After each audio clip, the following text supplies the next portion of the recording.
Welcome everyone to another episode of Retro Wrestling Reviews. Fredo Esparza here, and this week we look back at World Class Championship Wrestling's May 1st, 1982 show. But before we get to the review, be sure to click that subscribe button. We'll have more wrestling show reviews as well as the Lucha World podcast and other content available. This episode of World Class opens with Mark Lowrance back again on commentary.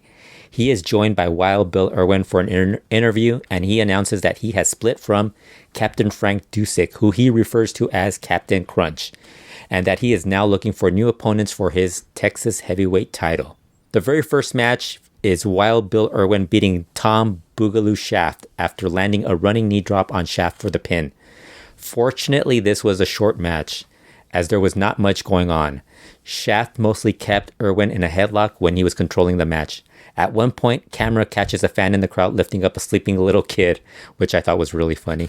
Mark Lowrance mentioned that in 2 weeks, they were going to air film footage of Fritz Von Erich's first pro wrestling match. That is then followed by Gary Hart and Arman Hussein joining Mark Lowrance to talk about H&H Limited. Gary Hart mentions how the Von Erichs have driven out every wrestler, manager, or association out of Texas except H&H. They bring up the Dragon is coming in very soon. Hussein mentions that the Royal Bank is behind them, so they can afford to bring anyone into World Class and build champions. Hart says they will overcome the Von Erichs. The second match on the show had Ken Mantell beating Carlos Zapata after a leg sweep, which led to him getting the pin on Zapata.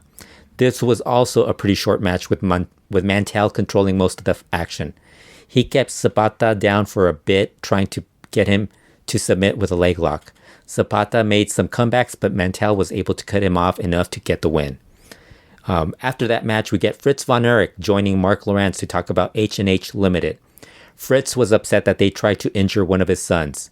Fritz will be in Kevin's corner when he wrestles the Great Kabuki next week. He vows to get rid of everyone affiliated with H&H Limited, and he's heard of a new wrestler they are bringing in called the Golden Dragon, who he's heard is even more dangerous than Kabuki. Interesting how the Magic Dragon gets referred to as the Dragon and the Golden Dragon right before his debut. They eventually settle on the Magic Dragon. I think there was like a movie or something at that, a cartoon that they might have got the name from that time period.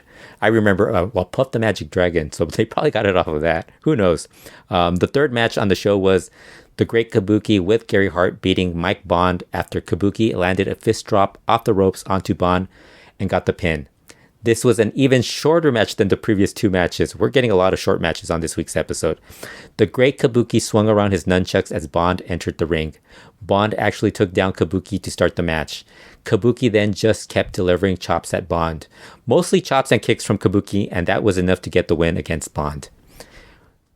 We then get to the main event on this show, as it was Bugsy McGraw and King Kong Bundy with Arman Hussein versus Al Madril and the Spoiler, which ended in a 15-minute time limit draw.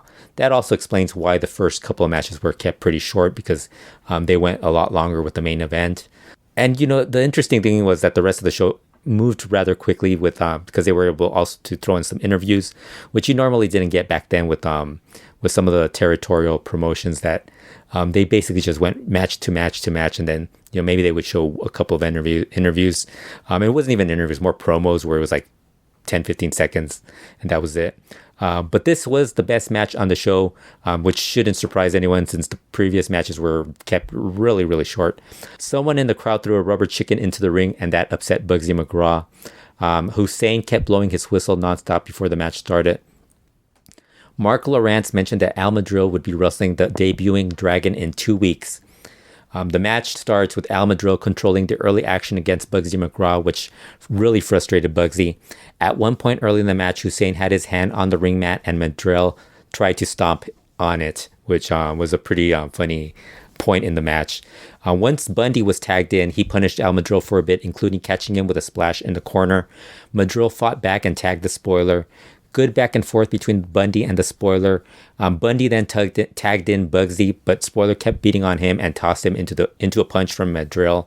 Bugsy used his weight to wear down Madril. Bundy got back in the ring, and he went for a splash on Madrill, but Madrill moved out of the way and started punching at Bundy. Crowd started cheering very loudly. Bugsy got involved and helped knock down Madrill. Bundy landed a leg drop across Madrill's left arm. Fans got louder trying to get Madrill going against Bundy, but Bundy just kept the pressure on Madrill's left arm and shoulder. Hussein yelled at Madrill to give up. Bundy missed the leg drop, and that allowed Madrill to tag in the Spoiler. The Spoiler and Bundy went back and forth until Spoiler landed a forearm smash that sent Bundy into the ropes. He got Bundy with a claw. Spoiler climbed the ropes and hit Bundy's chest with a knee, but couldn't knock Bundy down. Bundy tagged in McGraw, who slammed the Spoiler, but missed a running splash. Spoiler got back up and got Bugsy in the claw. All four men then got in the ring and brawled. McGraw and Madrill brawled on the outside. Spoiler pulled McGraw back into the ring and got him in an inside cradle for the pin attempt on Bugsy. Spoiler used the ropes to punish Bugsy. Bugsy then countered him and was able to grab him and slam him on the mat and only was able to get a 2 count. Bundy got back in the ring and he went for a knee drop on the Spoiler, but Spoiler moved out of the way and tagged in Madrill.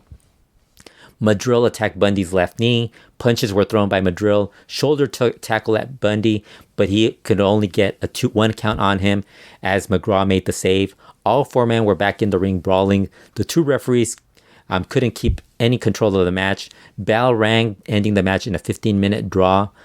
Fans started to yell 5 more minutes. Madrill agreed and started also asking for 5 more minutes. Arman Hussein refused and punched Madrill. They all started to brawl again. Bundy and McGraw tied up Spoiler on the ropes, and all 3 men beat on Madrill until Spoiler broke out of the ropes and ran the heels off. After the match, Madrill grabbed the mic and again asked for 5 more minutes, but the heels had already left the ringside area. I thought this episode was okay, and really there wasn't anything interesting early on until the main event, which really made up for it with a good brawl. I think I really wish they would have had more Spoiler on some of these early World Class shows because he was really good. And this is one of the other things was that there was other than Fritz making an appearance on the show, there was very little Von Erich's involvement on the shows, which also I think kind of led to a little bit of the boredom early on in the card because you're really not getting a strong group.